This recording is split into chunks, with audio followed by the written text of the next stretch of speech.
Assalamualaikum warahmatullahi wabarakatuh. Perkenalkan, nama saya Nurul Iza dengan NPM 22082011046. Pada video kali ini saya akan menjelaskan terkait studi kasus pada pertemuan minggu ini pada mata kuliah Audit Sistem Informasi Paralel A. Kasus yang akan saya bahas berasal dari sebuah perusahaan jasa keuangan yang menggunakan sistem informasi berbasis web untuk melayani nasabahnya.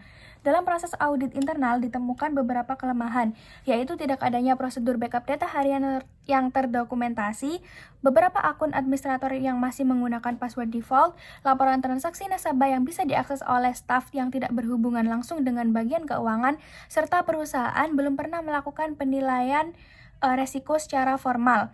Temuan-temuan inilah yang akan menjadi fokus analisis untuk menilai resiko dan menentukan langkah perbaikan untuk perusahaan ini.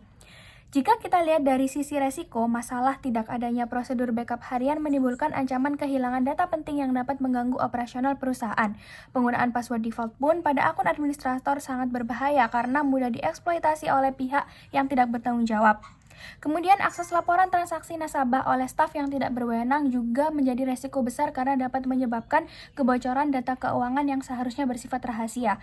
Sementara itu, ketiadaan penilaian resiko formal membuat perusahaan tidak memiliki strategi yang jelas untuk mengantisipasi ancaman baru. Berdasarkan analisis ini, resiko kehilangan data, penggunaan password default, dan akses laporan keuangan oleh pihak yang tidak berwenang termasuk dalam kategori high risk atau resiko tinggi, karena dampaknya pun langsung terasa pada keamanan dan keberlangsungan layanan.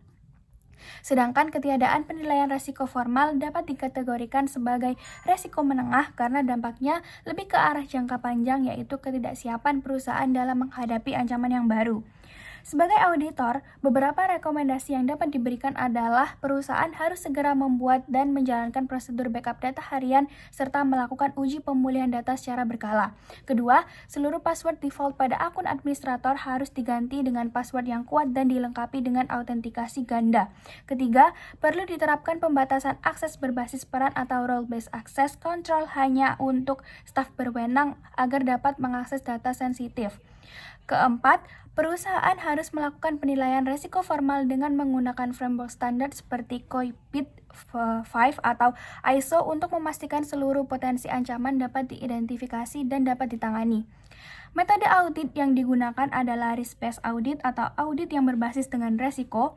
Dalam metode ini, auditor mengidentifikasi aset, ancaman, dan kerentanan, kemudian menganalisis probabilitas serta dampaknya. Hasil analisis kemudian dituangkan dalam matriks resiko sehingga perusahaan dapat mengetahui mana yang perlu diprioritaskan untuk diperbaiki terlebih dahulu. Jika kita hubungkan dengan kerangka kerja COVID-5, maka temuan audit ini dapat dipetakan menjadi beberapa dokumen penting. Masalah backup data berkaitan dengan DSS 04, yaitu Manage Continuity. Lalu masalah password default dan control access masuk ke DSS 05, yaitu Manage Security. Ketiadaan penilaian resiko berhubungan dengan APO 12, Manage Risk. Dan dari sisi tata kelola resiko berada pada IDM 03, Ensure Risk Optimization. Dan dengan demikian, COVID-5 ini dapat memberikan panduan yang jelas bagi perusahaan dalam memperbaiki kelemahan sistemnya. Adapun sebagai penguat analisis, ada penelitian dari Handayani tahun 2023 yang melakukan sistematik literatur review terkait audit manajemen resiko TI menggunakan framework COVID. Hasilnya pun menunjukkan bahwa domain APO 12 dan IDM 03 merupakan acuan utama dalam mengelola resiko TI. Selain itu, penelitian yang dilakukan oleh Afghani dalam tahun 2024 yang mengaudit layanan keuangan postpay menggunakan framework COVID-5 juga menemukan bahwa framework ini efektif untuk mengidentifikasi celah dan memberikan rekomendasi peningkatan tata kelola resiko. Kedua jurnal ini relevan dengan studi kasus yang sedang kita bahas karena sama-sama menekankan pentingnya penggunaan COVID-5 dalam penggunaan audit resiko pada layanan keuangan yang berbasis web. Sebagai kesimpulan, perusahaan dalam studi kasus ini menghadapi resiko tinggi pada aspek backup, password, dan kontrol akses, serta resiko menengah pada aspek penilaian resiko formal.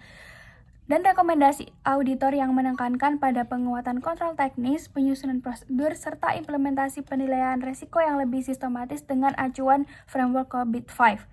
Dengan langkah tersebut, perusahaan dapat meningkatkan keamanan sistem informasi sekaligus memperkuat tata kelola resiko IT mereka. Sekian yang dapat saya sampaikan. Wassalamualaikum warahmatullahi wabarakatuh. Terima kasih.